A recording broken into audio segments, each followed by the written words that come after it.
বাঙালি গোয়েন্দা কেন্দ্রিক ছবির প্রেমে হাবুডুবু খাচ্ছে গোড়া থেকেই। এবার এই গোয়েন্দা চরিত্রেই দেখা যাবে অভিনেতা সোহম চক্রবর্তীকে। ছবির নাম ফেলু বকশী। দেবরাজ সিংহ পরিচালিত আসন্ন এই ছবিতে থাকছেন মধুমিতা সরকার এবং বাংলাদেশের জনপ্রিয় অভিনেত্রী পরীমণি। মিডিয়া নেক্সট এন্টারটেনমেন্টের সহযোগিতায় হিমানি ফিল্মসের আসন্ন ছবি ফেলু বকশীর পোস্টার ঘোষণা হয়ে গিয়েছে। ইতিমধ্যেই মুক্তি পাচ্ছে আগামী 17 জানুয়ারি।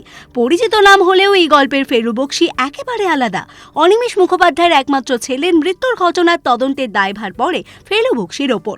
এবার ফেলু বকশী কিভাবে তার সহকারী দেবযানীকে নিয়ে খনিকে খুঁজে বের করেন সেই নিয়েই গল্প। গুরুত্বপূর্ণ চরিত্রে লাবণ্যর ভূমিকায় থাকছেন পরীমণি। সহকারী দেবযানীর ভূমিকায় দেখা যাবে মধুমিতা সরকারকে। দেবযানী একজন রেডিও জকি, যা বরাবরই ফেলু বকশীর অ্যাসিস্ট্যান্ট হওয়ার স্বপ্ন ছিল। এবার তাদের মধ্যে প্রেমের সম্পর্ক তৈরি হতেই পারে।